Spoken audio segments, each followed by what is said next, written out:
Hi, and we're back. My name's Jersey, and he's my friend Andy, also known as ppslick online if you've ever been beaten by someone online playing Kirby.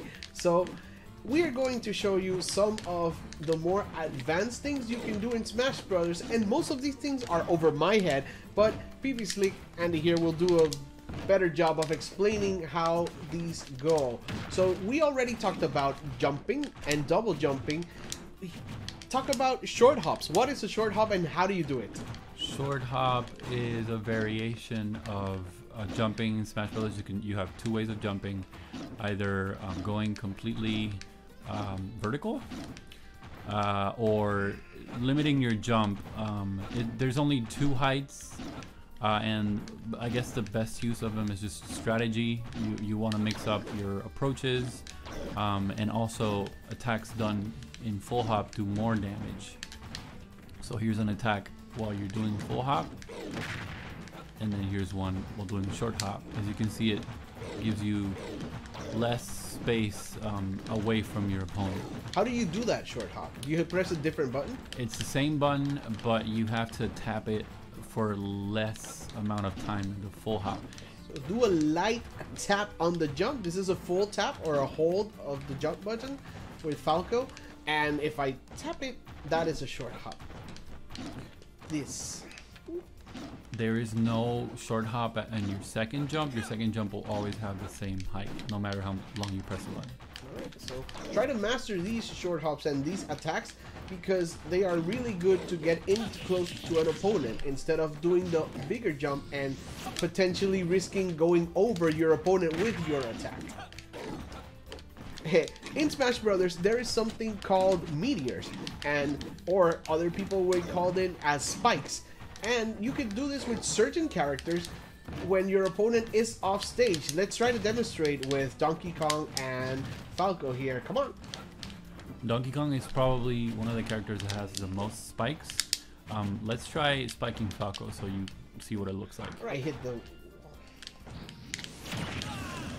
And he negated my attack. I was doing this charge attack in order to come back into the stage, but Donkey Kong is able to negate that attack.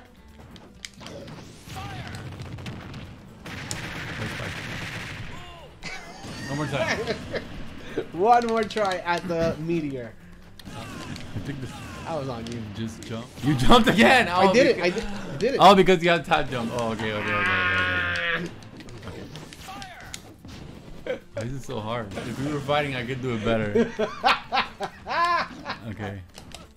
Well, yep. Oh, that's a good one. We finally landed a meteor attack. And aside from meteors, there are many sword characters that have meteors. For example, you could do a meteor against a stage or a stage spike. There we go. That was a stage spike. For most of the stage spikes, unless your percentage is too high, that was not a stage spike. Unless your percentage is too high, you should be able to do what we call teching.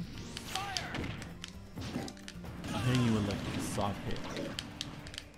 So if you know you're gonna get stage spiked, prepare that L button, because if you hit the same button as a shield, you'll tech it and recover. But we're not gonna show that yet. Let's try a stage spike with Donkey Kong. And that was a successful stage spike, but he ended up killing himself. As he said, Donkey Kong has many different attacks to do a spike, and I think the most preferable one is the cake, right? The down air. I mean, I feel like they all have different uses and ranges, so make sure to practice all of them. See which one you like more. Okay, do it again. Brinca. Ooh! Stage spike achieved. So, there is different types of grabs. Specifically, there are 3 different ones. The regular one is just while standing still. This one is usually the fastest one. Of course, Donkey Kong has a special grab. Once you grab, you can throw in different directions or press forward, and he'll carry the character and maybe throw him. The second type of grab is a dash grab. which the character will move a little bit forward. You can do it instantly or just do it right after running. That one usually takes more. Then if you really want to get spicy, there's something called a pivot grab, which you can do by reversing your direction right before. Just chase me. And it adds movement to it. Maybe if your opponent is landing, you want to add more space between them. And it's pretty useful. Actually, most characters' grab range increases after the pivot grab. And the animation is completely different. If you're having trouble getting an opponent and grabbing them, try to bait them into chasing you. Once they're chasing you, you can do that pivot grab. And explain how you do it with the controls again. How do you do this pivot grab? Pivot grab is it's more advanced. There's 3 steps to it. You want to dash first.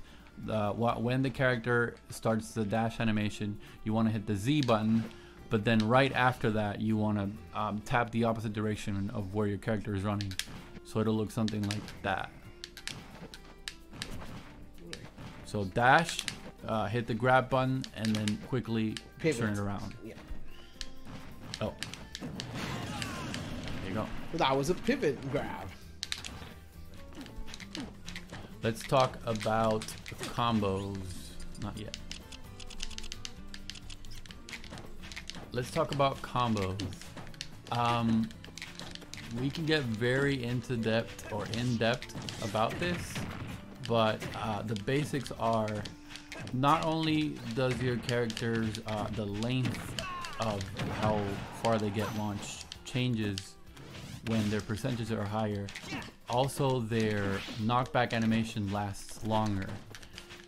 You have to keep that in mind when doing combos, because for combos you have to keep in mind your percentage, because the higher the percentage is, the further your opponent will be launched, but also the longer they'll stay in hit stun.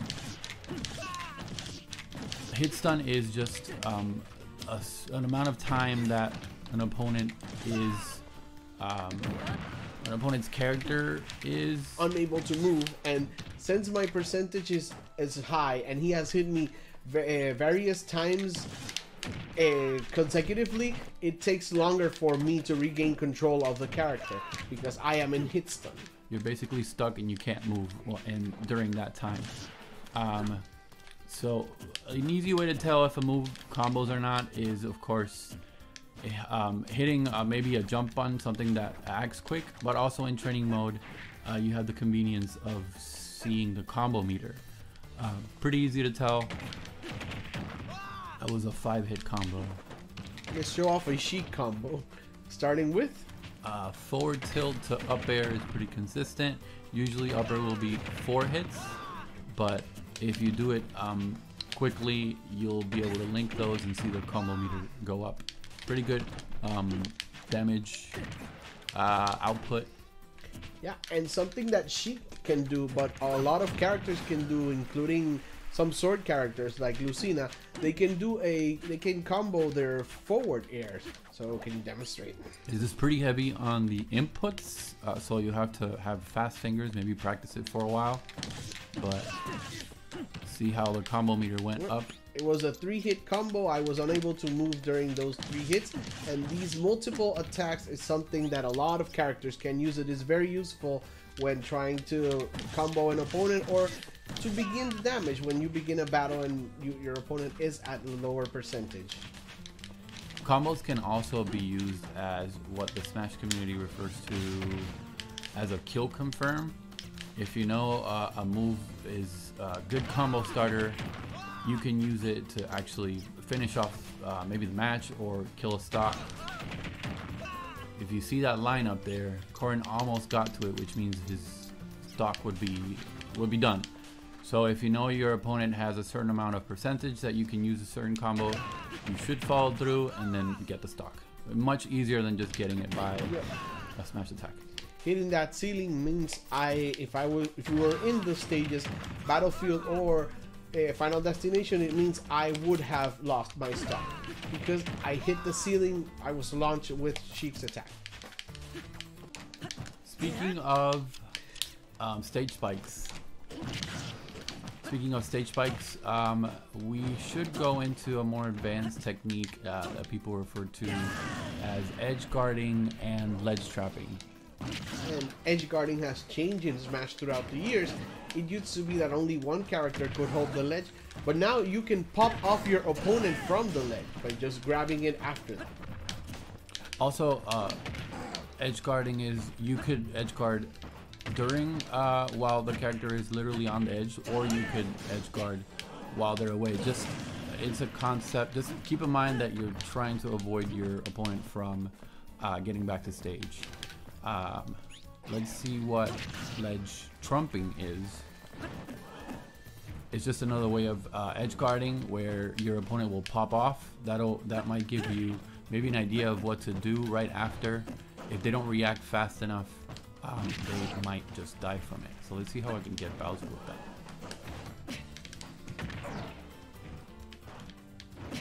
Why is he so slow? He wanted slow. And that's a good segue from the ledge trumping, where your opponent doesn't know what's happening. He pops off. He's vulnerable for a second, and you just pull a spike. Now let's talk about ledge trapping. So you let your opponent get to the edge. Now you have more choices. You can, or your opponent will be able to either drop off from the ledge by hitting away or down. They'll be able to jump. They'll be able to roll in, or just neutral get up. And the attack. Yes. They'll So also be able to attack. It is a lot to consider, but when your opponent is grabbing the ledge, remember they can jump, they can roll, they can attack, they can simply get up, or more advanced players I've seen that they just drop off to get ready for an attack. With that in mind, you want to think about which moves does your character have that might cover most of those options at once. With Link, he has a long sword. His forward tilt is perfect because this will probably cover ledge jump, neutral get up if you time it right, and your opponent getting off from the ledge and trying to double jump back. Yeah, and once you fight with a lot of different opponents, you will notice that when they roll onto the stage, they'll generally hit the same area, and once they roll into the stage, you can anticipate and meet them there. We go. That would have probably covered neutral get up, double jump, but it won't cover get up attack, so I'll probably get damage. So that's just the guessing game of the game. I think that's it. Okay, so work to improve your ledge game and practice when you get knocked off the stage. Practice different types of getting up. Don't always roll into the stage. Don't always jump. Remember, you can attack, roll, you can let off. There's a lot of things you can do. So, having explained all of these strategies, all of these moves and how to do them, we really hope you learned something and you keep trying as Smash Brothers. Like Andy said, you will die a lot of times off stage, but once you get through it, you will be a master at recovering, you'll be a master at spiking your opponents, and you'll even start doing combos. So let's go round 2 with different characters. This time I'm Greninja and Andy will be using Snake. We're fighting in Pokemon Stadium. Let's check it out. Pokemon Stadium 2 is a very common competitive stage. If you ever go to tournaments, you'll probably use this stage. Very often you will. Snake is like a trick character. It's very difficult to fight Snake, and for me specifically, I struggle to keep track of the grenades. I know I could be wearing glasses to fare better against Snake, but he's still a character that I never understood, and it kind of hurts me. As a big fan of Metal Gear, I've beaten every single Metal Gear game multiple times, But unfortunately, I do not click with him in Super Smash Bros. Brawl, and here he's pretty much the same character. Lesson learned, just because you like a game doesn't mean you'll be good at the character. Yes, but you'll still want to use that character. If I played Smash Brothers and didn't use a single Pokemon, I would not play Smash Brothers. But there are multiple Pokemon and a lot of them are great. Not Charizard though. I don't like that one. No.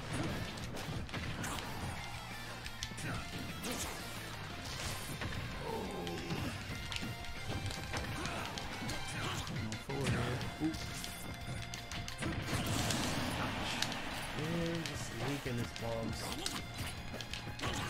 And the Fulton is one of the best recoveries in the game. I really like it. The Fulton? Is that what it's called? Fulton recovery, yeah. Oh, I thought that was decent. Look at my percentage.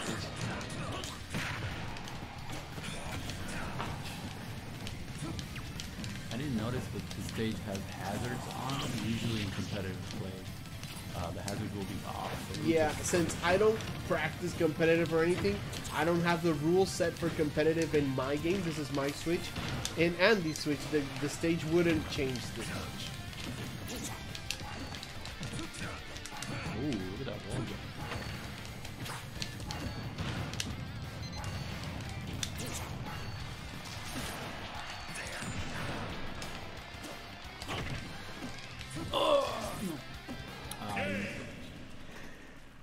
You missed the Fulton and then you did it again? Yes. What? I reset it with the C4. That is totally not fair. But thanks for playing with me, Andy. Anytime.